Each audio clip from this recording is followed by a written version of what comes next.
Bismillahirrahmanirrahim. Assalamualaikum warahmatullahi wabarakatuh. Selamat pagi dan salam sejahtera teman-teman semua dan yang menonton video saya kali ini. Jika teman-teman belum familiar, perkenalkan nama saya Isma Nurwasila. Saya adalah mahasiswa Sistem Informasi angkatan 2024 dan saya bernim H07 124 10 19. Dengan adanya video ini, saya tujukan adalah untuk menjelaskan semua tentang isi-isi dari buku dan karya yang saya buat untuk memenuhi tugas dari mata kuliah pengantar sistem informasi dengan dosen pengampu Bapak Muhammad Hasbi. Nah, teman-teman, untuk memulai, saya akan menjelaskan bahwa judul buku saya yaitu Integrated Information System for the Future of Modern Business. Jadi, mengintegrasikan sistem informasi sebagai masa depan dari bisnis modern. Dan ini di samping sini ada sampul saya. Seperti ini sampul saya. Kita akan next. Nah, di cover buku tadi itu ada covernya yang sudah saya perlihatkan tadi dengan background yang background bangunan. Selanjutnya kita masuk kepada nama penulis, yaitu saya sendiri. Ini adalah profil saya. Dan di sini saya akan melakukan presentasi buku saya. Nah, dengan terbitnya buku ini, sebenarnya saya memiliki sedikit pertanyaan yang ada di benak saya, yaitu mengapa bisnis modern harus berubah? Nah, jadi pertanyaannya mengapa sih bisnis modern itu sendiri harus berubah? Jadi, menurut teman-teman, kenapa harus berubah? Karena pasti kita ada dua faktor, yaitu kegagalan.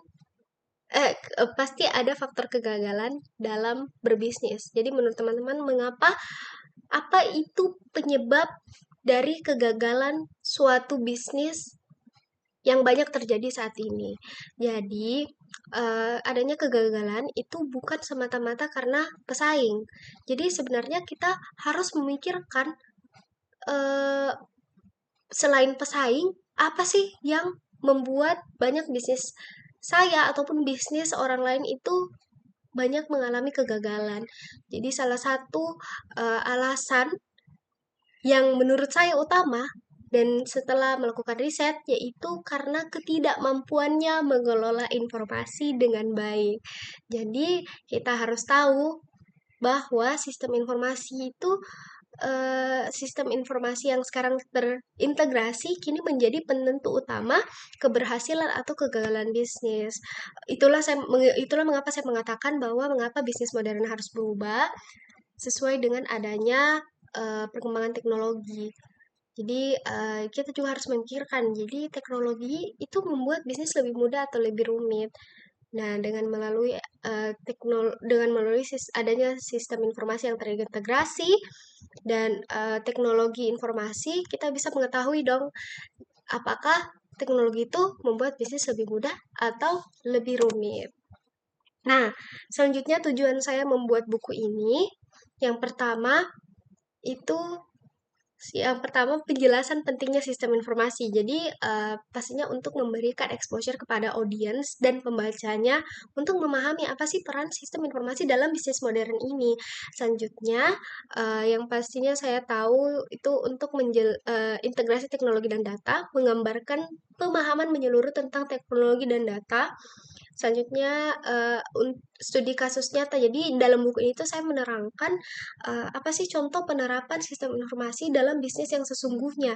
Jadi itu saya jelaskan contoh kasus nyata yang benar-benar terjadi, di mana orang-orang betul-betul mengintegrasikan yang namanya sistem informasi dalam bisnis modernnya. Jadi saya juga menjelaskan apa sih konsep yang dapat diterapkan jikalau kita ingin mengintegrasikan dalam bisnis modern kita sendiri. Nah, selesai membahas tentang tujuan buku, saya akan menjelaskan tentang daftar isi saya. Jadi buku saya ini terdiri atas 6 bab. Bab 1 pastinya saya akan menjelaskan dulu bagaimana tentang perkembangan bisnis dan industri yang terjadi di dunia modern ini. Yang kedua itu ada konsep dasar sistem informasi. Selanjutnya yang ketiga itu ada tipe sistem informasi dan struktur organisasi. Konsep dasar sistem informasi itu secara dasar. Bab 3 tipe sistem informasi dan struktur organisasi itu secara mendasar juga. Selanjutnya bab 4 data, informasi, dan perancangan sistem. Ini membahas tentang 3 hal. Dan bab 5 itu ada proses bisnis dan sistem pendukung. Selanjutnya bab 6 itu saya fokuskan kepada studi kasus implementasi sistem informasi. Nah, masuk kepada bab 1. Ini jikalau teman-teman ingin melihat secara lebih jelas. Ini saya tampilkan, maaf ini saya. Nah, nih, bab 1 perkembangan bisnis dan industri. Nah, untuk bab 1 ini, betul, saya menggunakan judul yaitu perkembangan bisnis dan industri yang sudah saya jelaskan tadi. Nah, jadi bab ini itu membahas perubahan penting dan inovasi dalam dunia bisnis dan industri. Nah, yang pertama, pastinya dalam seiring berkembangnya waktu, ada perubahan besar, mau itu dari teknologi, globalisasi, dan perilaku konsumen yang berubah dari zaman ke zaman. Nah, saya akan menekankan bagian ini, jadi maksud dari perkembangan yaitu adanya perubahan yang besar. Nah, selanjutnya adanya infrastruktur teknologi informasi. Jadi, dia itu sebagai kunci utama dalam memenangkan persaingan bisnis. Nah, apa sih faktor utama adanya perkembangan bisnis dan industri ini? Yang pertama itu adanya revolusi digital. Jadi, teknologi digital mengubah segalanya. TI mengubah segalanya. Dari pemasaran hingga pelayanan pelanggan, kini semuanya berbasis sistem digital. Nah, selanjutnya ada perilaku konsumen yang baru. Nah, di sini perilaku konsumen seiring berkembangnya zaman, perilaku konsumen juga pasti berbeda, yaitu perilaku konsumen itu ada yang semakin kritis, ada yang lebih pintar, dan mereka banyak menuntut personalisasi. Jadi mereka membandingkan semua produk dengan cepat melalui internet. Ini pasti teman-teman saya sendiri pastinya pernah ya melakukan hal yang sama, yaitu ketika kita membandingkan mungkin dua produk yang berbeda ataupun produk yang sama tetapi dari e-commerce yang berbeda, itu menunjukkan betapa kritisnya kita sebagai konsumen dan bagaimana kita berperilaku. Perilaku kita pastinya berbeda dari konsumen di zaman sebelumnya ataupun di era sebelumnya, mungkin yang lebih mengandalkan menyaksikan barangnya langsung atau dan lain sebagainya, tetapi kita sudah di tahap di mana kita memiliki label sebagai konsumen yang lebih kritis. Nah, selanjutnya adanya persaingan global. Maksud dari persaingan global yaitu berkat adanya teknologi ini, perusahaan kecil pun bisa bersaing di pasar dunia, tidak hanya di tingkat lokal. Jadi dulu perusahaan kecil itu memiliki sedikit sekali kesempatan untuk bersaing di pasar dunia, karena kebanyakan dari pasar dunia itu hanya berisikan mungkin perusahaan-perusahaan yang sudah memiliki kapasitas yang lebih besar, sehingga tidak memberikan kesempatan untuk perusahaan yang kecil. Nah, dengan adanya teknologi itu memberikan pemerataan, entah itu dari perusahaan besar atau kecil, semuanya memiliki kesempatan yang sama dalam melakukan pemasaran ataupun bersaing di dunia pasar. Selanjutnya untuk regulasi dan kebijakan. Nah, maksud dari regulasi dan kebijakan itu regulasi seperti perlindungan data pribadi dan keberlanjutan kini mengharuskan bisnis untuk beradaptasi. Jadi bukan hanya kita memikirkan tentang bagaimana bersaing di pasar dunia, semakin berkembangnya zaman dan semakin berkembangnya sistem informasi atau teknologi informasi mengharuskan kita untuk memperhatikan dan mengamankan data pribadi kita secara lebih protektif, karena banyak sekali ya ancaman yang terjadi dan mungkin sesuatu yang tidak sesuatu atau hal negatif yang tidak ingin terjadi. Oleh karena itu diadakannya regulasi dan kebijakan, yaitu untuk melindungi data pribadi entah konsumen ataupun perusahaan itu sendiri. Yap, selanjutnya kita masuk yaitu bisnis global dan dinamika persaingan. Ini di subbab 1.2. Jadi yang pertama kita memiliki keunggulan biaya. Jadi globalisasi itu menghapus batas negara dan mendorong tekanan persaingan. Mengapa? Karena dia membuka wawasan dan jendela yang lebih lebar. Nah, jadi yang pertama itu kita memiliki keunggulan biaya.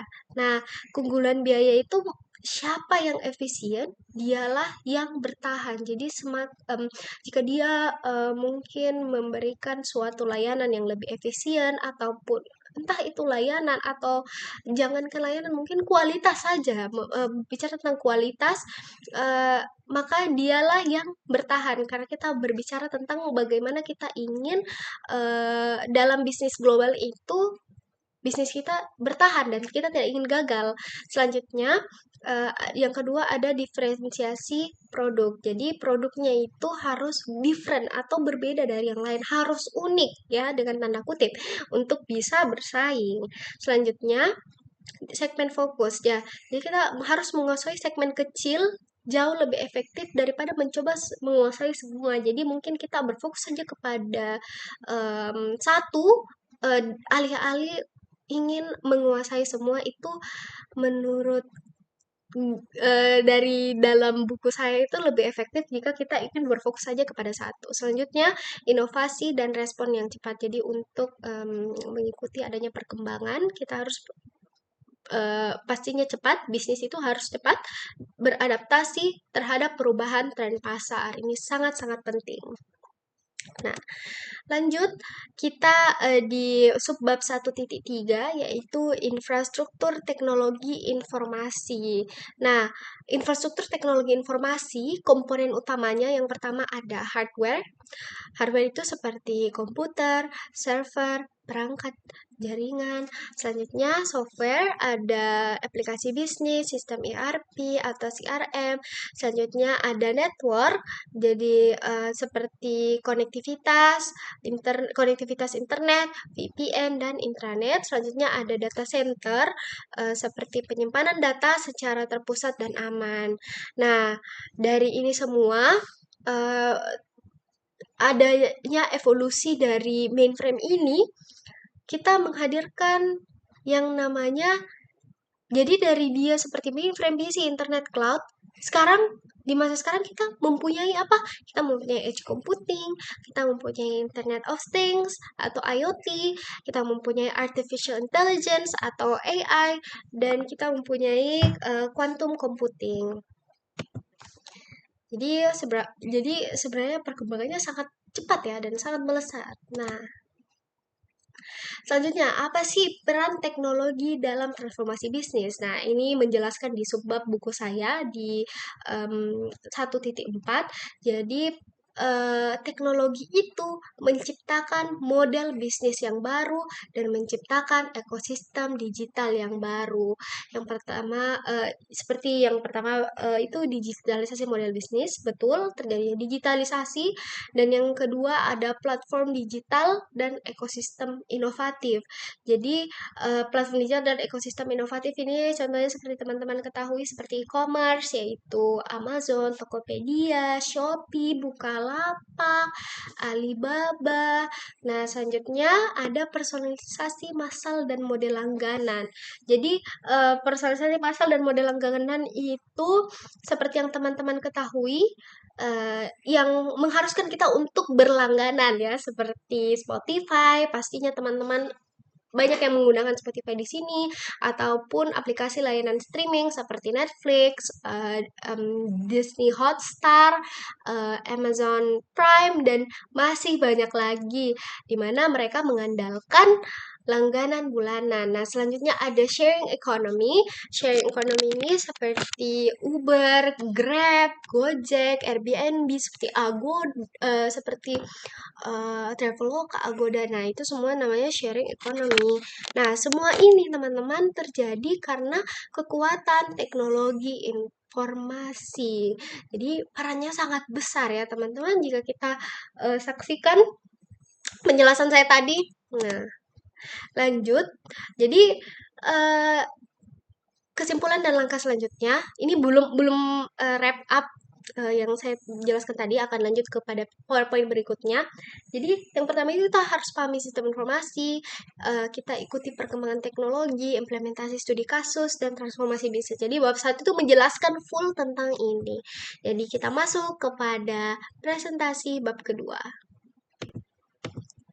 Nah, teman-teman masuk pada bab kedua, yaitu sejarah dan peran sistem informasi. Nah, di bab kedua ini, seperti yang dilihat judulnya tadi, yaitu saya membahas tentang konsep dasar sistem informasi. Oleh karena itu, di subbab 2.1 itu saya menjelaskan tentang sejarah dan peran sistem informasi, di mana kita harus memahami evolusi dan peran penting sistem informasi dalam organisasi dan masyarakat modern. Nah, ini menjelaskan secara wholesome tentang bab 2 itu sendiri. Nah, jadi apa sih sejarah perkembangan dari sistem informasi itu?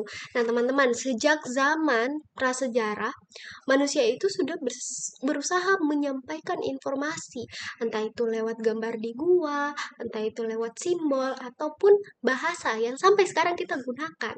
Nah, lalu hadir yang namanya mesin cetak Gutenberg. Ini masuk kepada periode evolusi, yaitu era pra-mekanik hingga elektronik.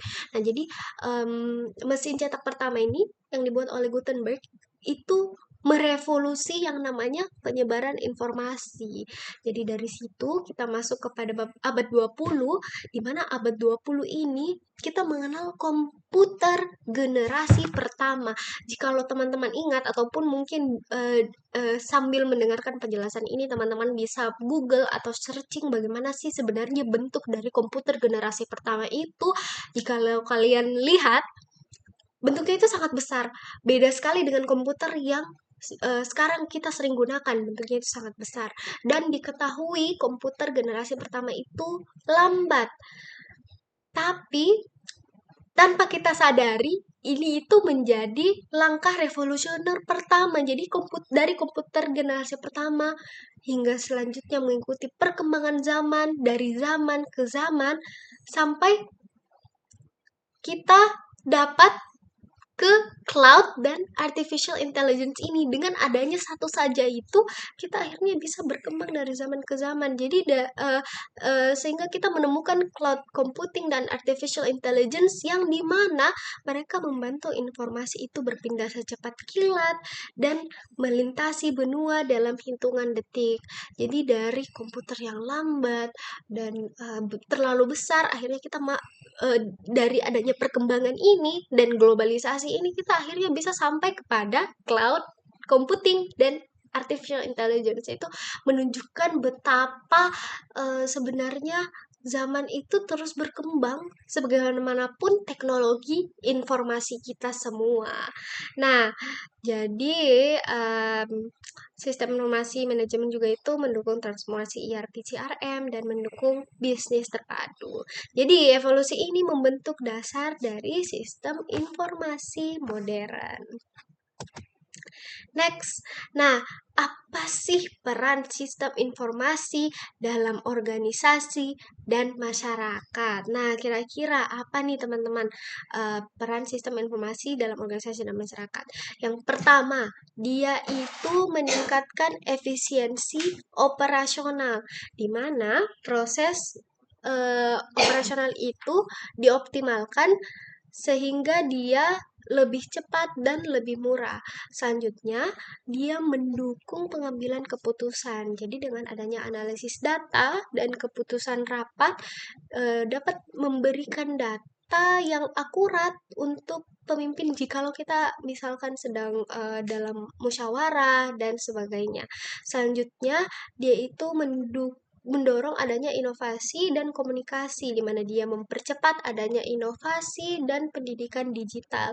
Yaitu kita inovasi contohnya memunculkan produk baru dan layanan baru. Nah, layanan yang dimaksud itu seperti contohnya ada e-government. Jadi dalam masyarakat sistem informasi itu mendukung layanan misalkan e-government tadi, ada yang teman-teman tahu juga sebagai pendidikan jarak jauh, atau pendidikan secara online, atau secara daring, atau dalam jaringan.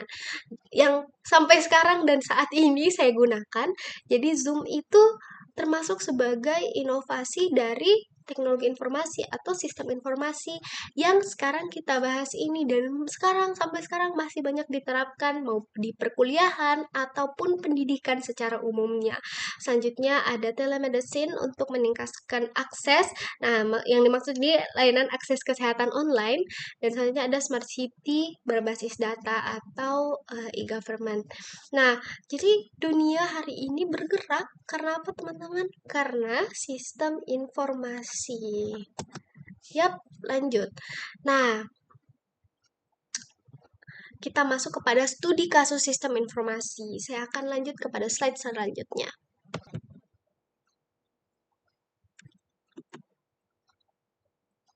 Nah, oke teman-teman, apa sih Recording in progress. Nah, apa sih studi kasus sistem informasi yang akan saya jelaskan? Nah, jadi kita akan menjelaskan tentang contoh implementasi sistem informasi dalam berbagai industri penting untuk pemahaman praktis. Ini masuk kepada bab 2 saya, tapi subbab terakhir itu 2.3 ya, teman-teman. Nah, tapi sebelum itu pastinya kita harus pahami dulu tentang yang namanya tipe sistem informasi dan struktur organisasi. Jadi, tipe sistem informasi dan struktur organisasi ini masuk kepada bab terakhir saya.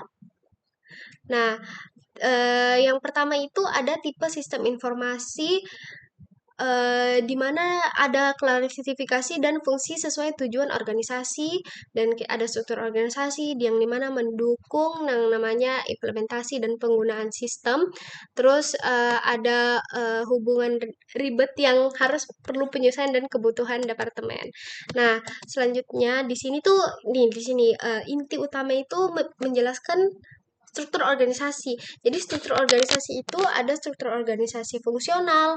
Nah, struktur organisasi fungsional itu pastinya menentukan bagaimana aliran informasi terjadi. Tapi kalau secara fungsional, dia itu berdasarkan fungsi kerja seperti finance, HR, dan marketing. Makanya dia itu dibagi berdasarkan fungsi kerja yang spesifik. Selanjutnya ada divisional. Nah, struktur divisional ini terbagikan berdasarkan produk, wilayah, atau pasar. Selanjutnya ada struktur matriks. Nah, struktur matriks itu yaitu gabungan fungsi dan proyek.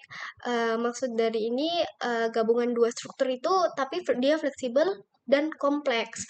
Jadi selanjutnya ada struktur tim.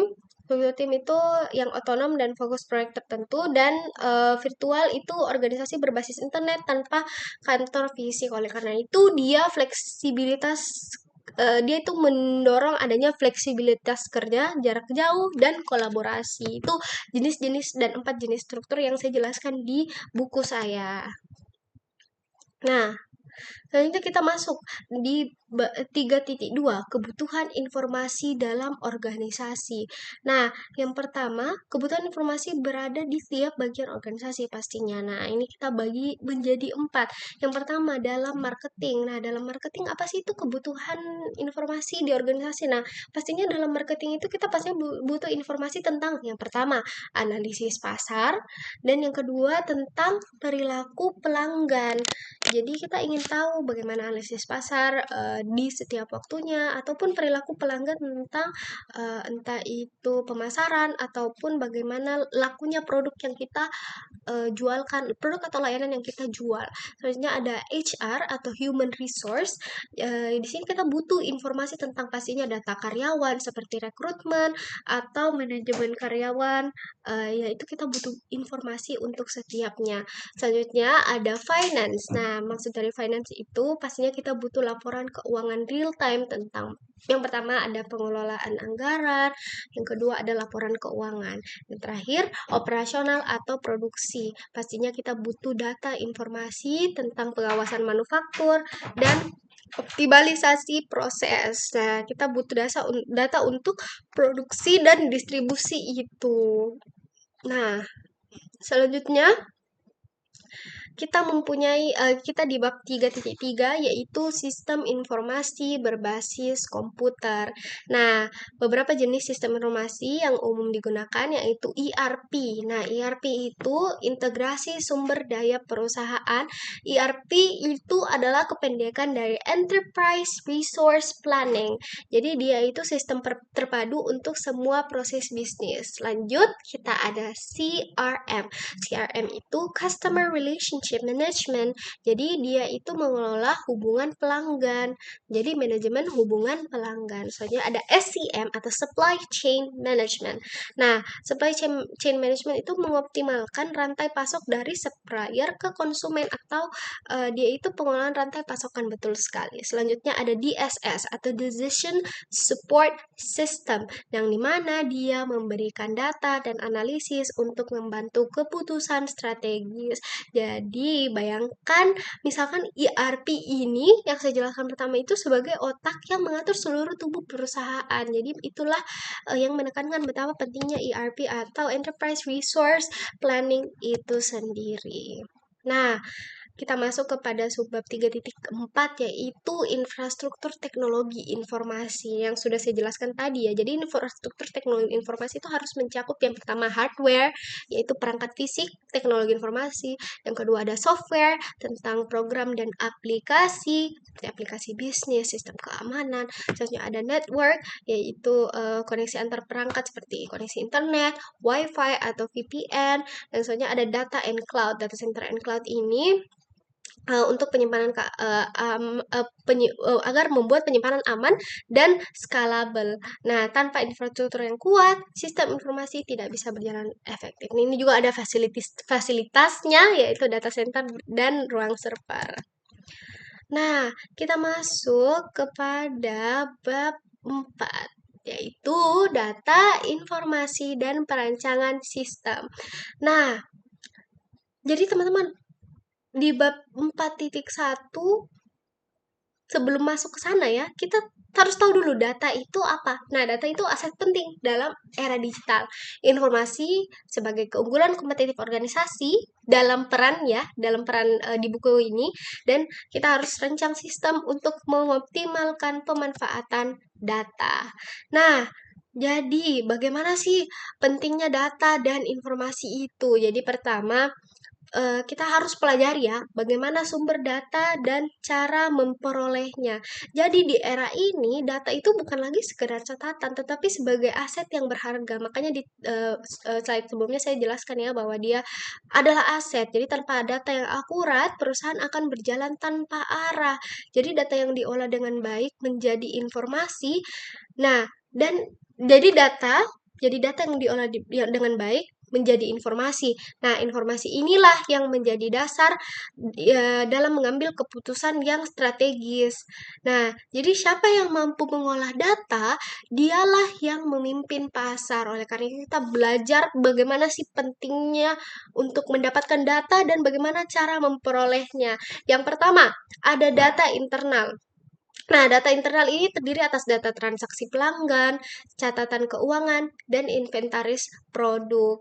Di sini ada transaksi bisnis, database perusahaan, dan data operasional. Selanjutnya kita masuk kepada data eksternal. Apa saja sih yang terdiri dari data eksternal itu? Nah, data eksternal itu seperti sosial media, survei pasar, data publik. Nah, data eksternal itu masuk juga seperti informasi kompetitor dan review konsumen di media sosial. Nah, itu merupakan data yang jika sebagai perusahaan itu penting kita peroleh. Nah, jadi penting untuk mengumpulkan data dari berbagai sumber agar analisis kita lebih kaya dan akurat. Next. Nah, pendekatan database dan manfaatnya ini masuk di subbab 4.3 saya.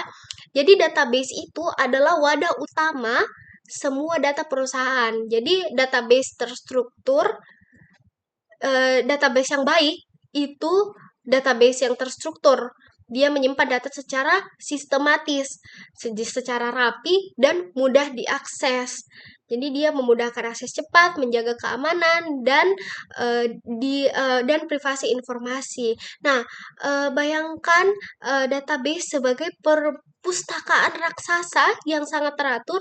Jadi semua data itu ada di tempatnya, siap digunakan kapan saja. Jadi sebagai jika ingin mengikuti dan mengintegrasikan sistem informasi kepada bisnis modern Anda, penting sekali mengadakan pengolahan data seperti pembuatan database yang dimana menyokong database yang terstruktur, pengolahan cepat, mempercepat proses, analisis akurat, mendukung keputusan berbasis data, dan decision making efektif. Jadi ketika kita ingin menentukan suatu keputusan dalam berbisnis, kita pastinya memikirkan data. Oleh karena itu, database sangat penting jikalau kita ingin membuat decision making-nya lebih efektif. Itu dia meningkatkan performa organisasi. Bagaimana teman-teman? Lanjut. Nah, dari sini saya akan kembali ya, dan kita akan menjelaskan juga tentang studi kasus sistem informasi dan contoh nyatanya. Ini masuk tadi kepada studi kasus di bab 2.3. Nah, yang pertama itu kita tahu di bidang pertanian. Ini mungkin teman-teman mungkin tahu karena saya ambil contoh ini dari yang dijelaskan oleh dosen saya, Pak Hasbi, tentang bagaimana sih studi kasus contoh nyatanya sistem informasi di bidang pertanian itu. Nah, jadi di bidang pertanian itu sendiri digunakan sistem informasi yang pertama dia itu sebagai sensor dan data untuk presisi. Nah, dari maksudnya itu di pertanian ini ada sensor tanah ataupun ada teknologi seperti drone penyemprot otomatis sehingga hasil panen itu lebih optimal. Dan di bidang manufaktur kita memiliki ERP, otomotif efisiensi produksi. Jadi integrasi antara produksi, inventaris, distribusi itu lebih cepat dan lebih akurat dengan adanya sistem informasi. Selanjutnya dalam retail. Jadi di retail itu kita gunakan CRM untuk pengelolaan pelanggan. Selanjutnya di logistik ada SIG untuk manajemen transportasi, dan di rumah sakit itu ada SIK elektronik mempercepat layanan, atau e-health di mana dokter dan pasien terhubung dalam satu platform online. Nah, itu tadi studi kasus dan contoh nyata dari penerapan sistem informasi. Kita lanjut kepada penjelasan bab 5 dan 6. Nah, Recording in progress. teman-teman, masuk kepada bab 5 dan 6, yaitu proses bisnis, sistem pendukung, dan studi kasus. Nah, di bab 5 dan 6 ini adalah dua bab terakhir yang saya miliki dalam buku saya, di mana kita akan menjelajahi sistem pendukung proses bisnis dan implementasi nyata teknologi informasi. Nah, di subbab bab 5 pertama yaitu 5.1 sistem pendukung proses bisnis. Nah, setiap proses bisnis dari pemesanan, dari produksi hingga pengiriman itu membutuhkan dukungan sistem informasi. Jadi, sistem yang baik itu memastikan yang pertama prosesnya itu efisien, transparan, dan terkontrol dengan baik. Jadi, yang pertama saya bacakan ada dukungan proses end to end. Jadi, sistem teknologi informasi itu mengintegrasikan seluruh alur bisnis tanpa jeda, di mana dia menekankan adanya efisiensi dan otomatis yang mempercepat dan menyederhanakan operasional bisnis. Selanjutnya ada konsistensi data, di mana datanya itu harus dikelola secara terpadu untuk meningkatkan akurasi dan keputusan. Jadi tanpa dukungan teknologi, proses bisnis itu akan lambat dan rentan terhadap kesalahan. Nah, selanjutnya untuk 5.2, yaitu sistem ERP dan integrasi proses. Nah, sistem ERP atau Enterprise Resource Planning adalah otak terpusat dari perusahaan yang saya jelaskan tadi, di mana dia itu mengintegrasikan semua fungsi bisnis seperti integrasi keuangan, yaitu finance, pelaporan keuangan real time dan akurat, selanjutnya ada integrasi produksi, optimalisasi proses manufaktur dan kontrol kualitas. Selanjutnya integrasi distribusi, di mana pengelolaan rantai pasok dan pengiriman efektif. Jadi dia itu menyatukan data dalam suatu platform dan mengurangi duplikasi pekerjaan. Jadi dengan adanya sistem ERP ini, perusahaan itu berjalan seperti satu mesin besar yang sinkron dan efisien. Nah, selanjutnya untuk subbab 5.3 yaitu manajemen proses bisnis dan BPR. Nah, jadi bisnis proses re-engineering atau BPR adalah proses mengubah total cara kerja bisnis, yang dimana pastinya kita lakukan dulu analisis proses, yaitu identifikasi inefisiensi dan hambatannya. Selanjutnya ada perancangan ulang, seperti transformasi radikal alur bisnis dengan teknologi. Yang ketiga ada implementasi teknologi informasi, itu penerapan solusi sistem yang inovatif, dan evaluasi perbaikan, yaitu pengukuran kinerja dan penyesuaian berkelanjutan. Nah, jadi BPR ini, dia itu meningkatkan produktivitas, yang kedua mengurangi biaya, dan menyesuaikan dengan kebutuhan pasar. Jadi BPR itu bukan hanya perbaikan kecil ya, tapi ini adalah transformasi besar-besaran jikalau kita berbicara dalam proses bisnis. Selanjutnya ada 5.4 yaitu teknologi informasi sebagai keunggulan kompetitif. Jadi teknologi informasi itu kini bukan hanya alat bantu, tetapi senjata utama untuk memenangkan persaingan. Jadi teknologi informasi sebagai senjata utama, yaitu di mana dia mendorong inovasi dan efisiensi bisnis. Nah, contohnya seperti yang kita ketahui Amazon. Nah, Amazon itu mengubah retail dengan data driven business. Jadi otomasi gudang dan personalisasi pelanggan. Selanjutnya ada Tesla. Nah, Tesla itu mengubah industri otomotif dengan software dan AI. Itu inovasi produk dan integrasi sistem canggih. Jadi, siapa yang menguasai teknologi, dia akan menguasai pasar masa depan. Nah, selanjutnya di bab terakhir ini yaitu studi kasus dan implementasi nyata. Nah, mari kita lihat contoh nyata bagaimana sistem informasi membuat perubahan. Yang pertama, pertanian presisi. Jadi yang saya jelaskan tadi ya, optimalisasi hasil dengan sensor data real time.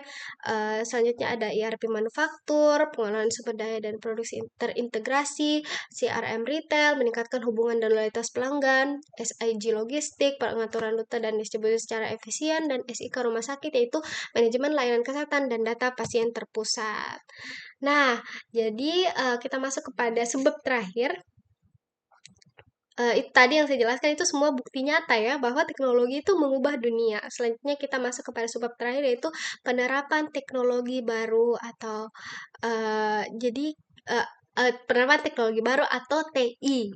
Nah, kita hidup sekarang di era teknologi baru, di mana ada yang disebut artificial intelligence, di mana artificial intelligence itu membantu kita memprediksi tren pasar dan otomasi cerdas. Jadi sekarang ini saya menggunakan artificial intelligence loh guys, saya menggunakan AI untuk membuat presentasi saya. Selanjutnya kita ada IoT atau Internet of Things, yaitu di mana dia menghubungkan semua perangkat dari pabrik hingga rumah. Jadi sensor dan monitoring real time. Jika itu kita berbicara tentang bagaimana mengintegrasikan dalam bisnis modern ya, inilah fungsi dari IoT itu sendiri. Selanjutnya ada big data. Nah, big data ini mengolah data raksasa untuk menemukan pola tersembunyi. Jadi dia akan melakukan analisis data besar untuk insight yang kritis. Selanjutnya yang terakhir ada cloud computing, di mana dia memberikan fleksibilitas dan skalabilitas layanan teknologi informasi dan efisiensi tanpa batas. Jadi masa depan bisnis adalah masa depan teknologi.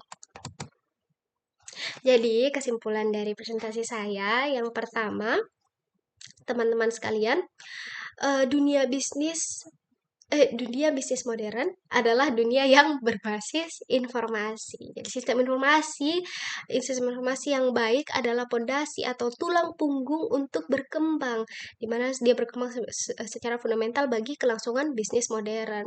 Selanjutnya ada integrasi teknologi wajib untuk bersaing dan berkembang, dan ada risiko ketertinggalan jikalau kita tertinggal bisnis tanpa teknologi informasi itu akan hilang peluang yang sangat banyak, akan hilang peluang dan kesempatan. Jadi tanpa sistem informasi bisnis itu akan sulit bersaing di masa depan. Jadi teman-teman, kutipan inspiratif dari saya, Data is the new oil, but unlike oil, data never runs out, it only grows. Jadi berbeda dengan minyak, data itu tidak pernah habis. Data hanya tumbuh dan semakin banyak. Jadi mari kita kuasai data, kita kuasai sistem informasi, dan kita bangun masa depan bisnis yang lebih baik. Terima kasih teman-teman atas perhatiannya semua. Mari kita manfaatkan sistem informasi untuk bisnis dan masa depan yang lebih baik. Itu saja dari saya, Isma Nurwasila. Assalamualaikum warahmatullahi wabarakatuh.